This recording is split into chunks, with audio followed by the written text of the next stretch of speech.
mentorship program update.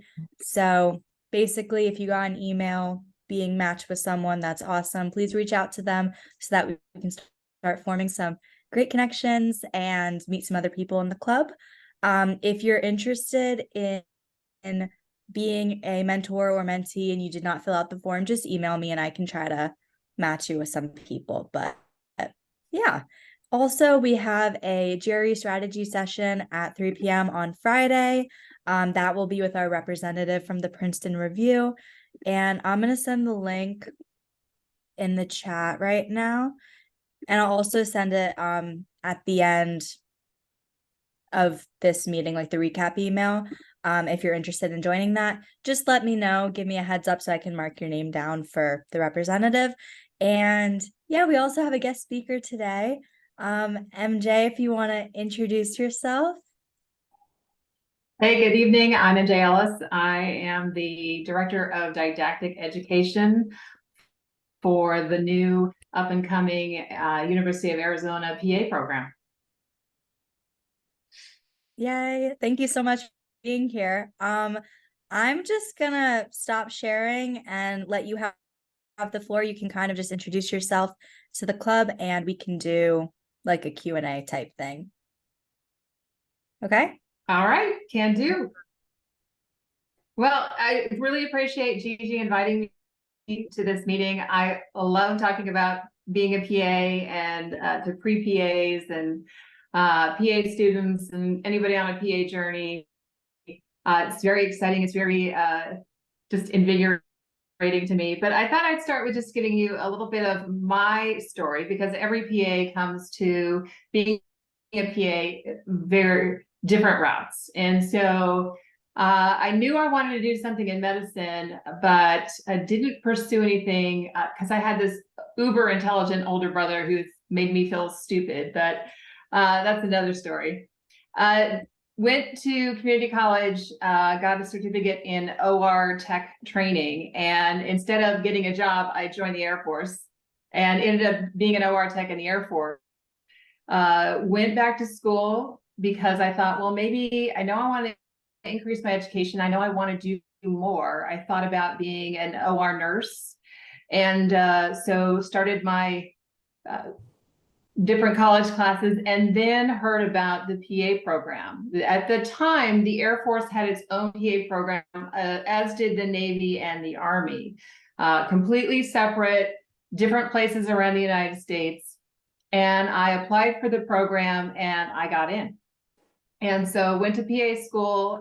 That time it was 24 months. It was a bachelor's degree, and did 12 months in the didactic phase and then 12 months in the clinical phase. And it was absolutely wonderful. There was only 24 people that were in our class. We ended up graduating 18 at the end of phase 2. Lost most of the students during the first semester, unfortunately.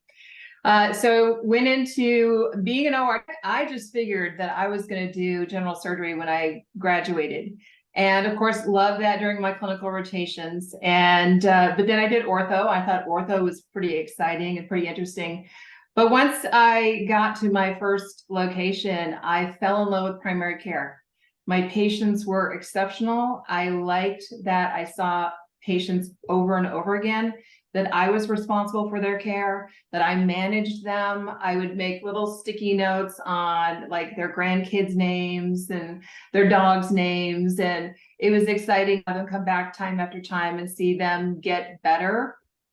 Sometimes they didn't, but it was, I just fell in love with it. And other than dipping here and there into women's health, I've never specialized. And so I know 73% of PA graduates go on to a surgical specialty, but I'm just not one of that 73.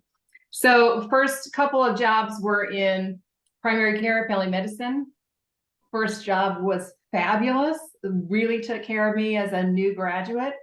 Went to my second location and it was one of the worst experiences. I almost left the military because of the work environment. And so you may encounter this when you go after you graduate, that there are, it's less so now, but then there was a lot less PA friendly world. And The particular set of docs that we worked with, there were 6 PAs in our clinic.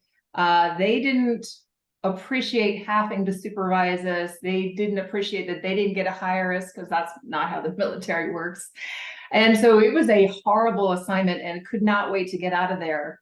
And did 2 years of that assignment, but then went into my very favorite clinical assignment. I was doing primary care again, and they had created the inter-service PA program by this time. And that was where the Army, Navy, and Air Force says, hey, we're all doing the same thing at 3 different places.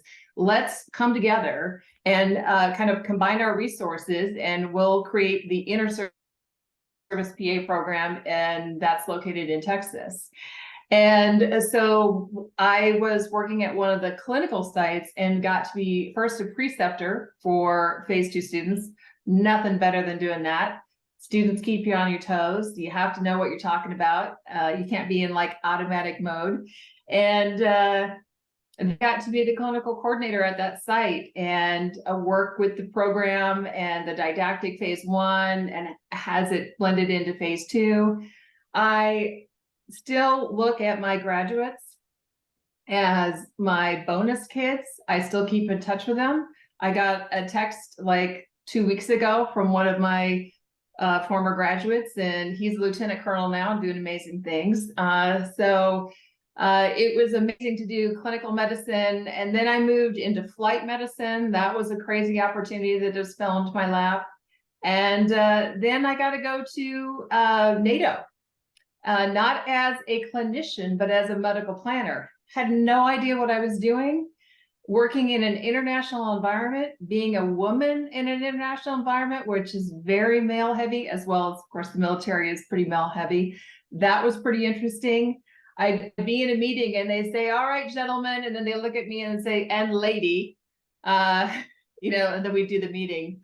Next job, I got to work at doing international health, global health. And I was with the Air Force Africa team. And we then blended with the Europe team. So we covered 104 countries between the continent of Africa and Europe. And we did medical engagements to increase the relationship between the United States and all these countries. That was pretty incredible. Been to South Africa, Botswana, Ghana, met with delegates from Benin, Togo. It was absolutely phenomenal. It was too short though. It was only a couple years, because I got picked up to go into command, and right below the hospital commander, which is the group commander, is the squadron commander. So I got to be a squadron commander in Japan, and that was pretty amazing. It's a beautiful country if you ever get a chance to go. And then my last location that I was stationed before I retired was in San Antonio. And this is where the universe and the karma are something. I said to the universe, I never want to be stationed in Texas. I only want to go there to conferences, or what we call TDY, temporary duty. And so the universe said, no, sorry, MJ. And so I spent the last 8 years of my career in San Antonio, 3 different jobs. First job was working for the training campus, which was where we do all of the medical enlisted training for all the services. That was quite a wonderful opportunity. Then I moved over to the big Air Force Personnel Center and took care of not just PAs, but the other 12. So there's 13 different professions in the Biomedical Sciences Corps. So I was responsible for assignments for podiatrists, optometrists, social workers, psychologists. It was amazing. I learned a lot about all of our, these interprofessional disciplines, and we all worked together, and a pretty amazing opportunity. And then my last job was back over to Fort Sam Houston, where I was the program director for that inter-service PA program that I mentioned earlier. I became the program director because the services rotate who's in charge of it every 3 or 4 years.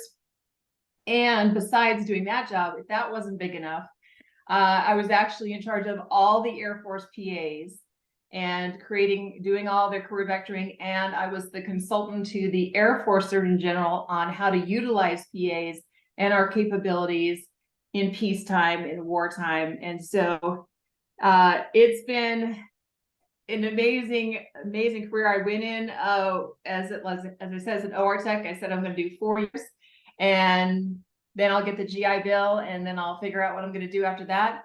And ended up spending a total of 36 years, and it went in just the blink of an eye.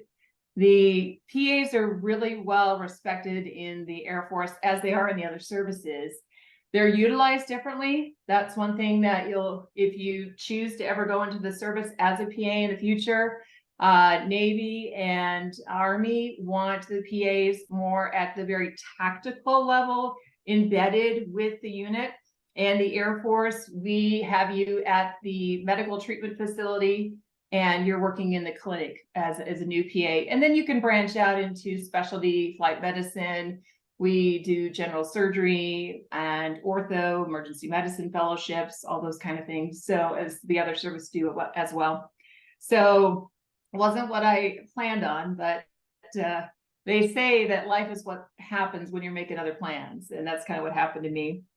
So as part of my job as in charge of all the Air Force PAs, I was on the selection board for the Air Force candidates that went to the Inter-Service PA program. And I can tell you what we looked for, besides great grades and good letters of recommendation, was that statement of intent. Why do you want to be a PA?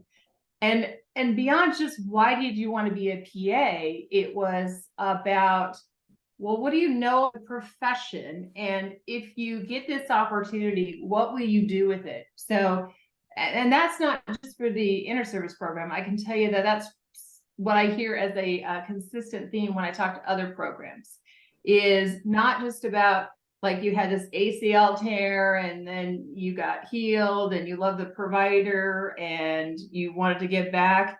You have to kind of expand it to something a little more deeper, a little more personal, and reflecting that you understand what PAs do and how we fit into this multidiscipline healthcare environment is really, really helpful. The letters of recommendation, sometimes people would go for big names. People would find generals that knew them to write a letter of recommendation. And I can tell you that most of the board members that I work with, they were not impressed by the name or the rank. They were impressed if the author knew the applicant and they understood the PA profession and they could speak to why this applicant would be a great fit in the PA profession. So it's not always about who, which that doesn't hurt, but make sure that they've got their content is going to be additive to your package. And another thing I would tell folks is when you get these individuals to write these letter of recommendation, make sure they don't all say the same thing about all this laundry list of great things that you've done. Kind of parse out this list so that you've got 3 or 4 different letters of recommendation. Each one gives a different aspect of you as a person and the complexity and the accomplishments. And so they're all telling a little bit of a different story, but all saying all these great things. When you get to PA school, because y'all will get to PA school someday, be prepared to struggle. Running the inter-service PA program, I would do the student orientation, and I would say some of the same things each time about it's not if you will struggle, it is when you will struggle. And individuals that get into PA school are used to being top of their class, very accomplished, and may not have struggled too much along the way academically, but they get into the PA program and the pace, it's not the material, it's the pace, the volume that you're getting that makes it challenging. They struggle and they're not used to struggling. They're not used to asking for help. And so what typically would happen is students would reduce the amount of sleep they were getting to study more. That's never going to work. Stop exercising or reduce exercising, stop spending as much time with the family or none at all. None of these things work. In fact, they have the opposite effect, that it would be this spiral that when they stop doing these healthy behaviors, their academic scores decline even more. So asking for help, that's part of being not only a great PA student, but that's part of being a great PA, is self-inventory, self-reflection, and being able to say, I'm struggling, I need help with this patient, I need help with the workload. That is a competence being a great PA. So it's not something we just want you to reflect on as a student, but we also want you to carry that into your practice when you graduate. When you get to phase 2, you got to lean in. Reflecting on my phase 2, I was not assertive enough, not aggressive, assertive. I'm very much an introverted person, and over the years, with all the things I've done, I'm used to being more extroverted, but truly I'm an introvert. I really need to recharge. But I don't think anybody gave me clinical phase 2, as we call it in the military, prep, to say, you know, phase 2 is going to be what you put into it is what you'll get out of it. And I think I should have leaned in a little bit more. I should have said, hey, I've seen one, let me do one. And so I would definitely say that you need to step up to the front of the room, and you need to ask for those opportunities as a clinical student. And that will give you a great phase 2, because you really, didactic year, clinical year are there for you to learn. This is the time that you will, failing is what you're supposed to be doing to some extent. And this is what we're here for. We're here for that safety net of when you do fail, hey, you're never going to forget that again. If you make that mistake in your didactic year or your clinical year, you will never forget that as a practicing PA. So I know that the things that I may have gotten wrong on a test, that when we went over them, those are the things that I remembered forever. When I screwed up in clinical rotations and got a talking to, I will never do that again. I will never forget that patient interaction. And so really important that we have this culture of vulnerability, that we're going to say, this is uncomfortable. I don't know exactly what I'm doing, but I'm willing to try. This is what, I would request that when you get it to your PA programs that you do that. And it's the culture that as we build this new program for the university, that we want to embody with our faculty, with our mission, with our values. And I will say, I think there's one more thing that I wanted to talk about is when you're ready to apply for PA schools, you need to interview them as much as they're going to interview you. You don't want to go to a PA school just because they are going to let you in. You need to really assess their mission and their vision and make sure that that's a good fit with you. If they're all about the underserved, if they're about community service, and you really want to be a urban derm PA, that's not the program for you to go and spend 28, 29 months. And so do your homework on what that program values, and then those should be the ones that you apply to.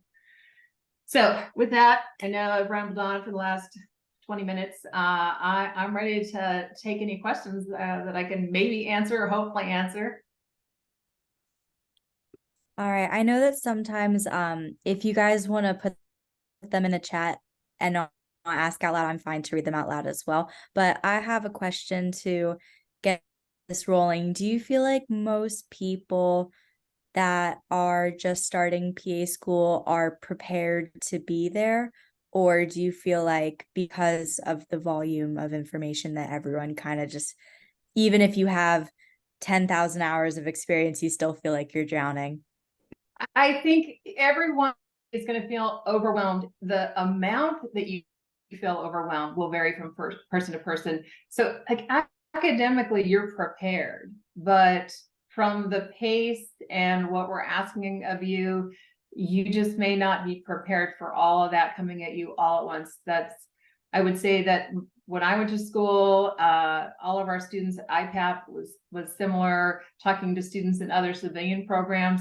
It's nothing that's unique to the programs that I've been involved in. So knowing that you're going to go and you're going to feel overwhelmed and just say, hey, it's going to happen, and be okay with that goes a long way from this, like, I've never struggled, I'm going to be fine, I'm going to rock this thing. And then you're just boom, hit in the face with struggling. So yeah, hopefully that answers that. Yeah, thank you. We have a question from Garrett. He asked, how do you feel about the GRE exam as a reflection of a student's potential to perform? Do not like standardized testing. I know for our program here at U of A, we will not be having the GRE as a prerequisite.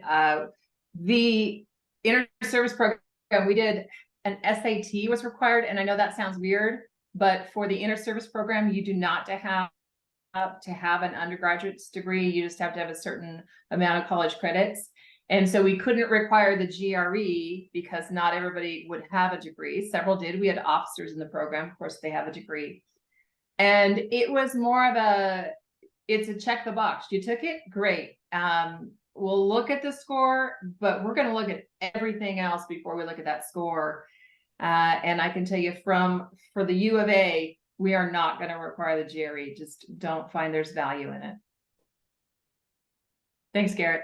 All right. Our next question is, in order for an applicant to be seen as competitive by a review board for PA school, in your opinion, how many hours of volunteering, community service, and shadowing should they accrue? See, it's not quantity. Never. I mean, so every program is going to have their prerequisites, and they're going to have here's our minimum number of clinical hours, volunteer hours.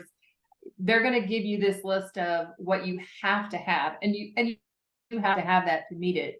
But what they're not necessarily looking like beyond the minimum. Should you do more? It's about the quality of the service of the volunteer. Are you doing something you're really passionate about? Are you just doing it to check the box to get into PA school? There's a big difference there. If you're doing something and you meet just the minimum hours, but it's something that you can just light up when you talk about it in your interview or in your letter, that speaks to, again, that quality of the service that you provided. And that's going to carry you much farther than a quantity of hours for either service or clinical hours. Thank you. Our next question is, which of me is valued more, GPA or clinical hours? That's going to depend on the program, and if they require I'm sorry, I was thinking GPA. So again, it's not a number. A number is a data point. Everything that is on the prerequisites is a data point. So if they require the GRE, if they say the GPA has to be for science is 3.0, 3.5, if they say you got to have 1,000 or 2,000 hours of clinical, I mean, those are each a data point, and it's the quality of the applicant. So what they're going to dig deeper in is those letters of recommendation and your statement of intent, your personal statement is what's going to help differentiate you between somebody else with a 4.0. And so GPA and grades are great, but I know a lot of fabulous PAs that don't have a great GPA, but they are incredible clinicians. And so the holistic viewpoint is the GPA is a number. It helps us understand if you'll be successful or how successful you'll be academically, but it doesn't speak at all to your clinical ability, your empathy, your compassion. Can you have those challenging conversations with a patient? Can you tell them that they have malignant melanoma? Can you talk to a 14-year-old who's pregnant and have those conversations? So they're data points, and I can't give anything one weight over another. So no definitive answer there. Our next question is, what would you recommend for freshmen to do to start getting prepared for PA school? Learn about the profession. So you know what a PA does in a primary care setting. What are the other specialties that PAs can do? What is the history of the PAs, and where did they come from? What do you know about the name change? So American Academy of Physician Associates changed the name about 1.5 years ago. And I can tell you, they've been having this conversation for as longer than I've been a PA, and I've been a PA for 30 years.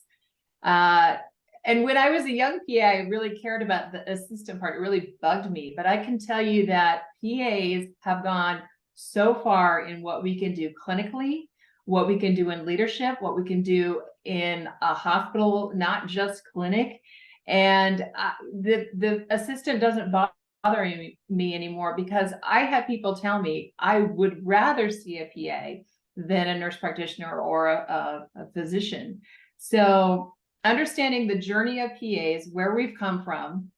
And because when I was a new PA, we couldn't write for certain prescriptions. Not all 50 states allowed PAs to write prescriptions at all for durable medical goods. Like, I don't have an example off the top of my head, but we weren't allowed to write for those, where physicians could. Just all kinds of crazy things. It's like, why is this a rule? And people that have come before you have done great heroic things from a legislative aspect to improve our prescribing privileges and how we are viewed in the great big healthcare system. So knowing about advocacy, knowing about, again, the profession and where we've come from, speaking to those things, preparing yourself. And I can tell you that I did not know, as a PA student, I was just like honed in on, like, I want to be a clinician. I want to take care of patients. I knew nothing about the bigger picture. It wasn't until somebody grabbed me by the hand, and when I was at the national conference, and says, we're going to go to the House of Delegates. And that's where all the legislative goodness happens at the annual conference. It's something to behold. It opened my eyes to how complicated the profession is, and that we can't just sit around and wait for other people to get things done. We have to step forward. And so got involved with my state organization and when I was in Nevada, and of course with the Society of Air Force PAs, became involved in that. So knowing that there are state organizations, there are specialty organizations, there are service organizations, those are things that can help you stand apart from someone who, like me, when I was applying, was like, I just want to be a clinician. Awesome. Thank you. Our next question is, I understand it is 3 years away, but how far in advance will UA post a prereq list in order for applicants to prepare? Totally get that there may not be an answer yet. Thank you. Well, we're hoping like next year we're going to have the prereqs. The actual application timeline will be in the spring of 25. So we're hoping by the spring of 24, we have the prereqs, the admissions, all that kind of squared away. We're hoping, a lot of hard work to be done. Our next question is, what is something you would look for in a student applying to PA school that would potentially stand out in their application process, or any advice to stand out? Gosh, I mean, there's just so many things. People that have had some kind of service orientation, and when I mean service, I don't mean necessarily military service, but community service. Girl Scouts, anything where you are taking care of people beyond your family. Sorry, it's my alarm. And those kind of things will help you stand out. If you shadow in different specialties, not just primary care, not just one person, but multiple people, you're going to get a really different aspect of how clinic's done. By every time you work somebody new, could be in the same clinic, could be in different clinics, could be different specialties. You'll be amazed at their bedside manner, how they relate with patients, how they relate with their staff, their support staff. That's really interesting. So there's a lot to be gained by sampling as much as you possibly can, and shadowing hours can be very challenging to get. The Arizona PA Society really is trying to be forward leaning. And when I arrived here in Arizona and I signed up for my membership last month, one of the boxes was, do you want to be a preceptor? Or, you know, do you want to have students shadow you? I'm like, this is brilliant. I love that they're doing that. So yeah, I would say as much variation, variety, specialty that you can, and it doesn't,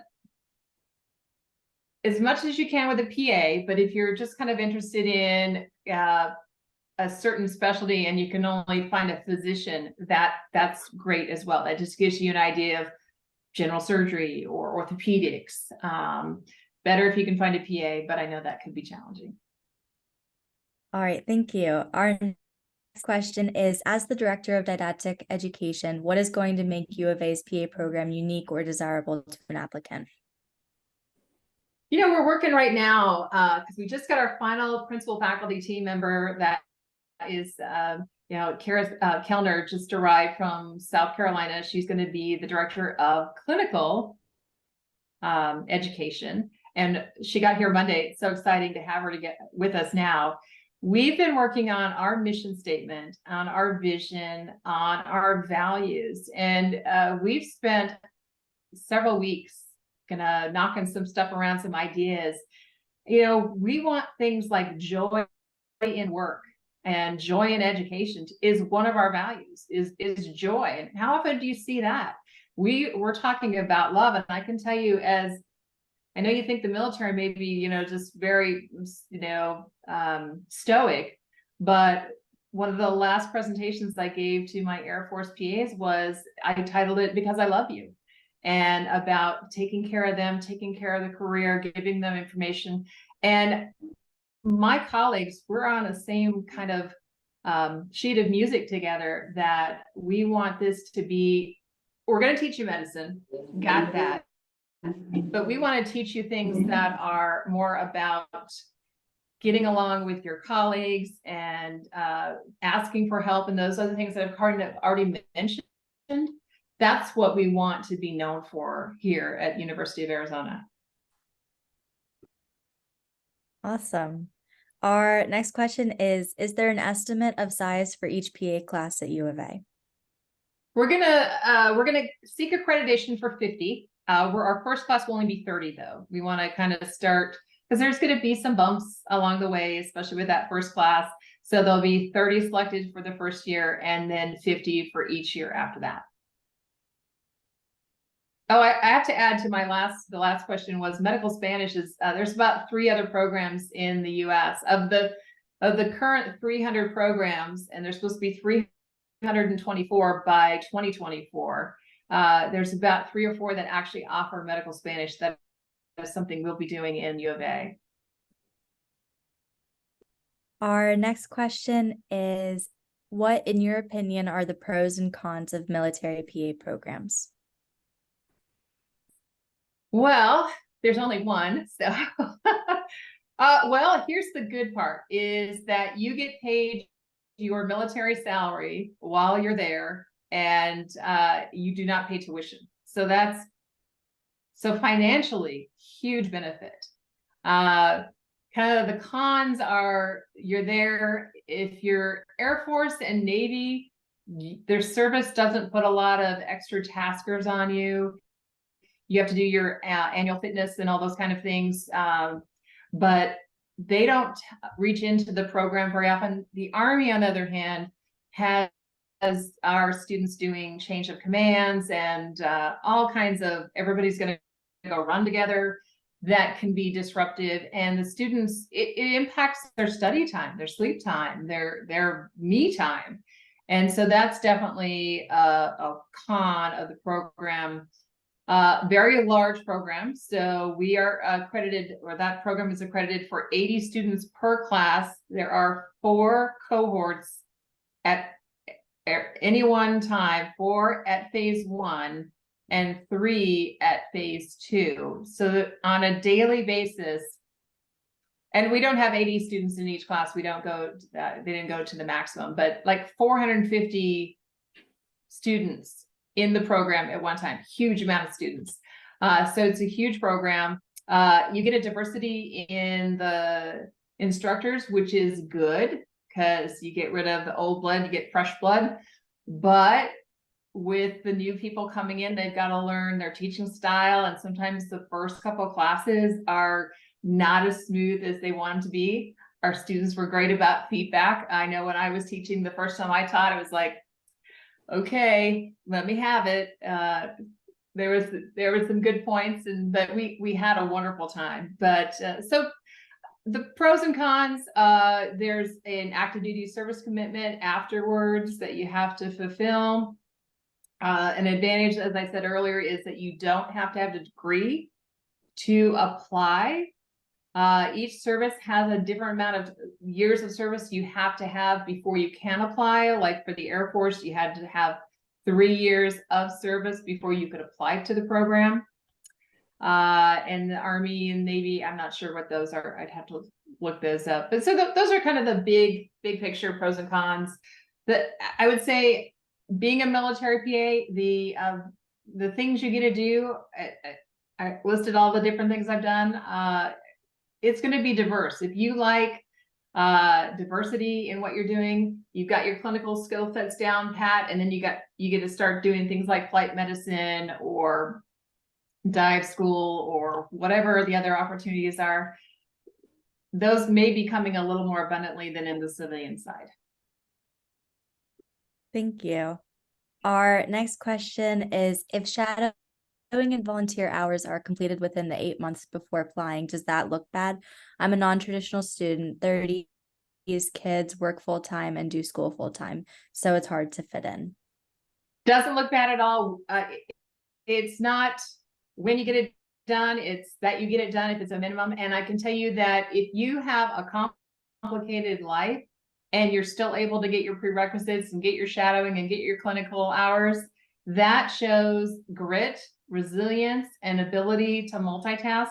So it's those kind of things that where it's hard, but you're making it happen. That makes you, in my mind and my colleagues, more competitive, because we feel like, hey, you're used to struggling. You're gonna be able to do fine in our program.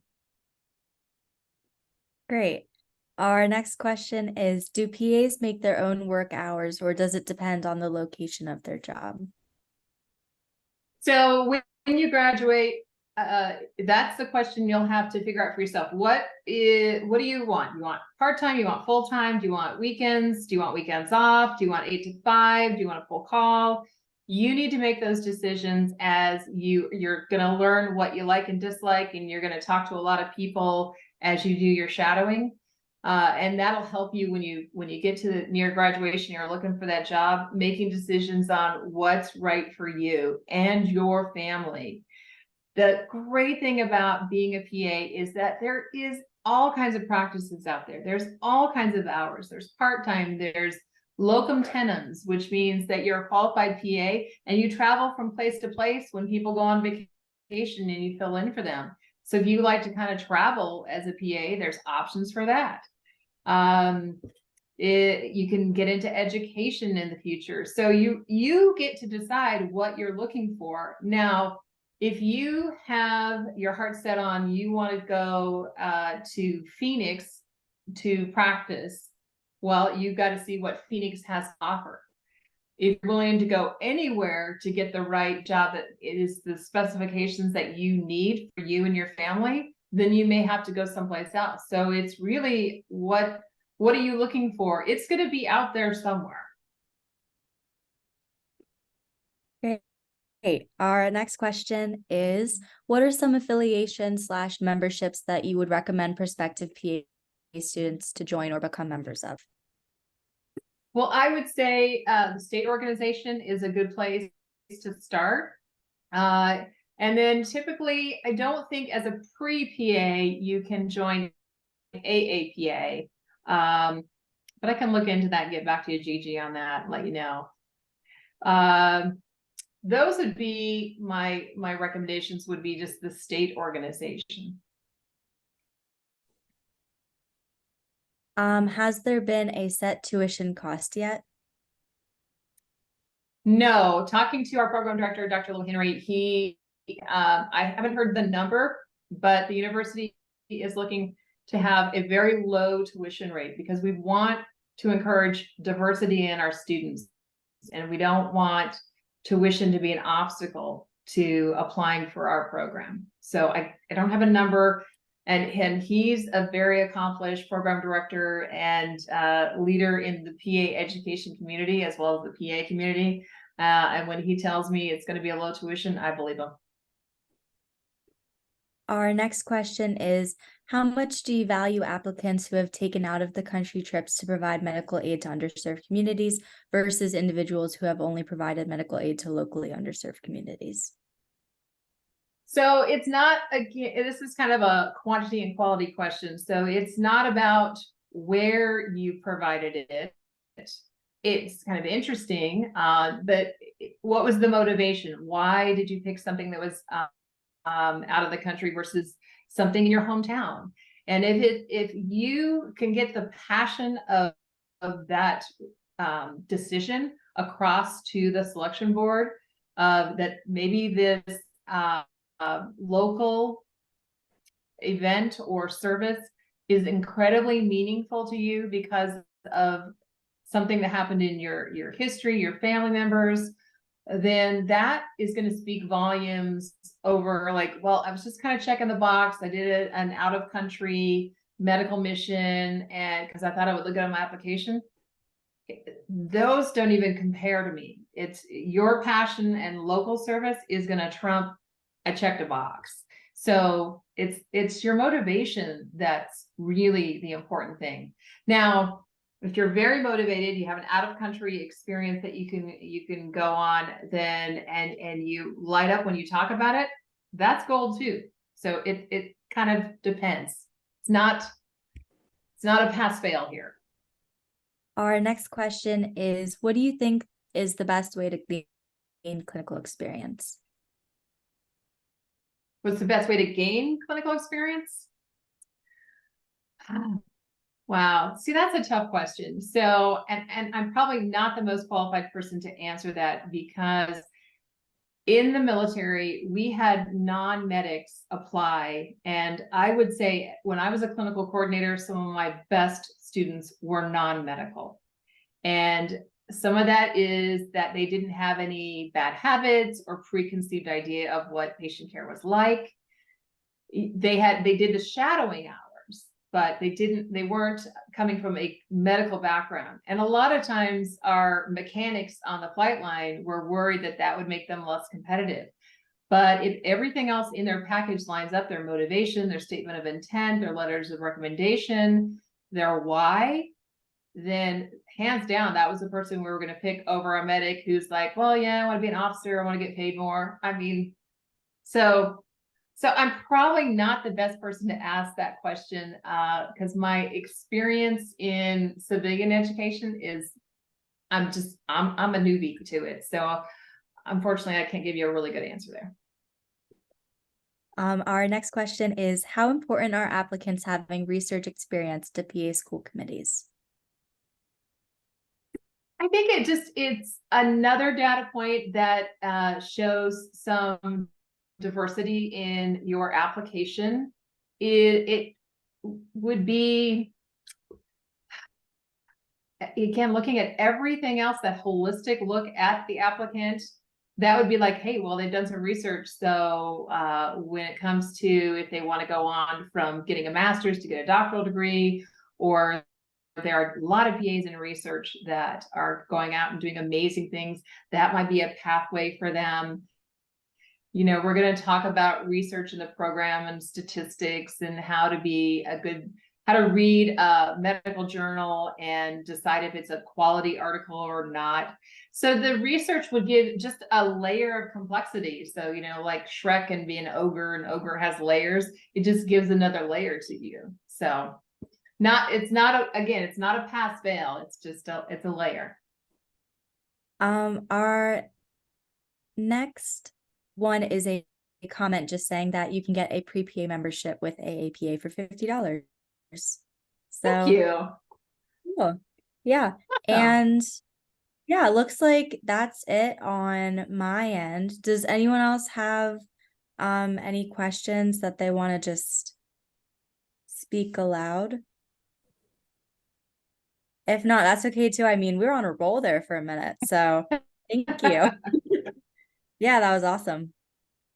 Let's see. I'll wait like a minute or two because sometimes people are typing them. I have a quick question. Yeah. This is probably also another like quantity versus quality question, but looking just into like next summer and like future employment, do you think that you see a difference between applicants who are working, like getting a job in the medical force? Like for me, I was looking at jobs as like a CNA versus like an internship, or do you think that again is just kind of whatever you're more passionate about or can I would always go with passion. I would always go with passion. Just doing things to check a box is when you have options. I mean, sometimes it's like it is a this or that. That's your only option. But when it's like clinical experience, well, there's so many ways to get that. I would, your life's too short to be, kind of slogging through something that you're like, I'm just doing this to be competitive. Definitely go with passion, because that's going to come through with that interview or your statement of intent. And to see applicants, I mean, y'all got to be nervous when you do your interview. That's normal.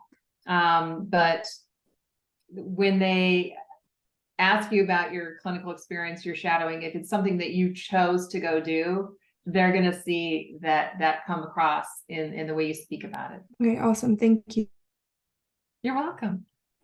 Our next question is, do you have any suggestions for how to get an internship when you don't have any connections in the medical field? I haven't been able to find any online. I don't. I'm sorry. That's probably one of my another. I'm just too new to this civilian game on how to make that happen. I can tell you that from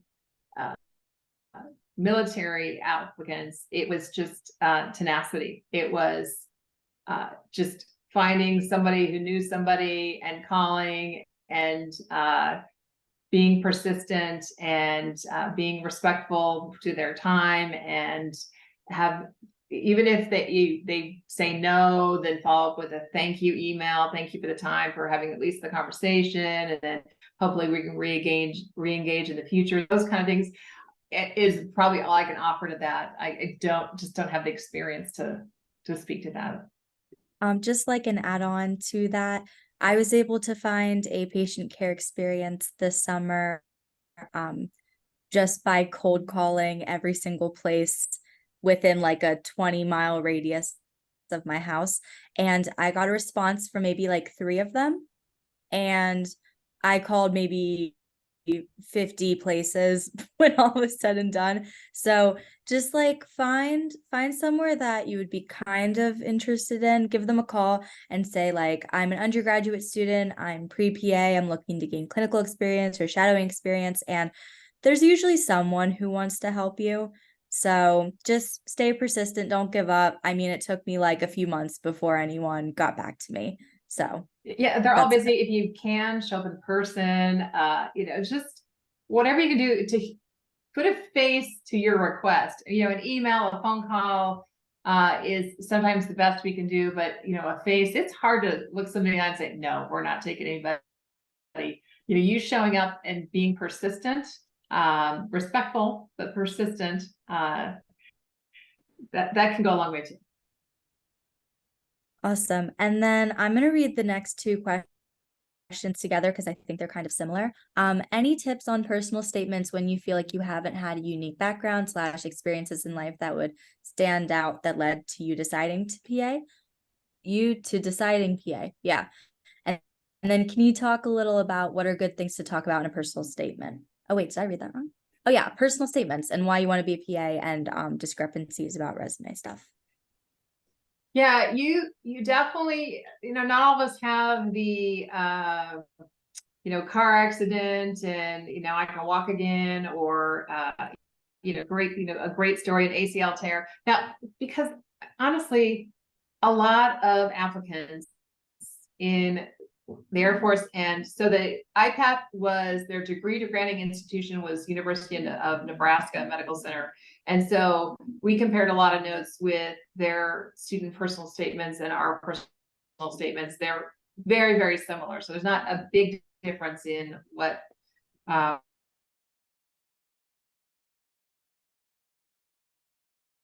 you had an experience and then I want to be a PA.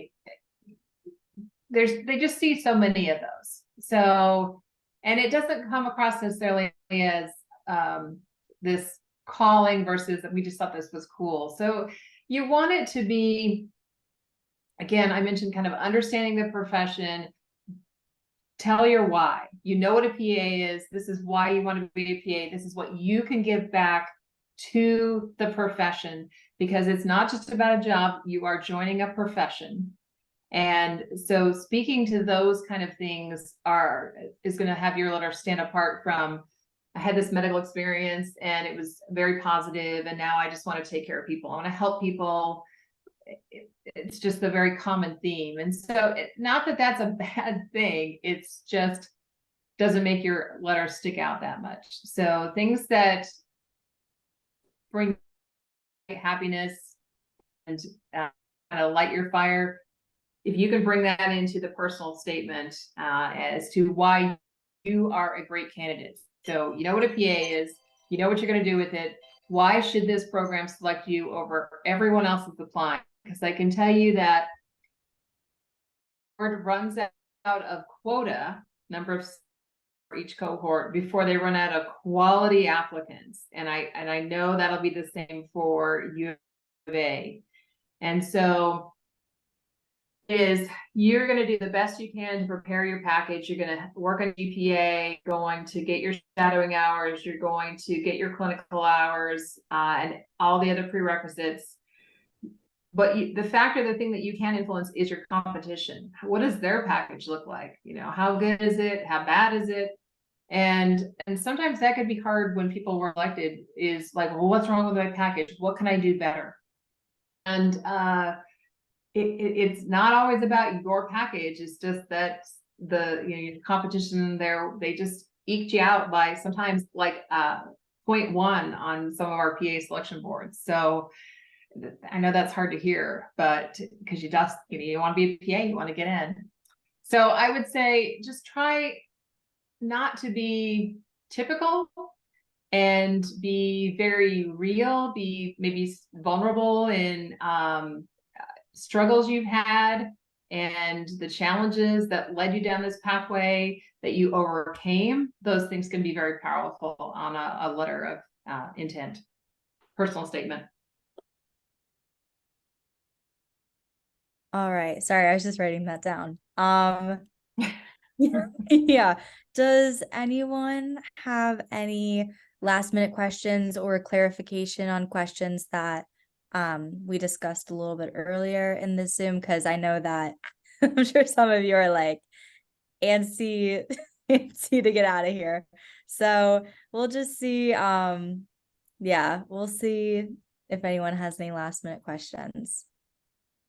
Yeah, but thank you so much for coming and speaking with us, MJ. I feel like it was really important, valuable information. And yeah, it's really nice to talk to someone about all of this. It was my pleasure. I wish you all good luck in the future.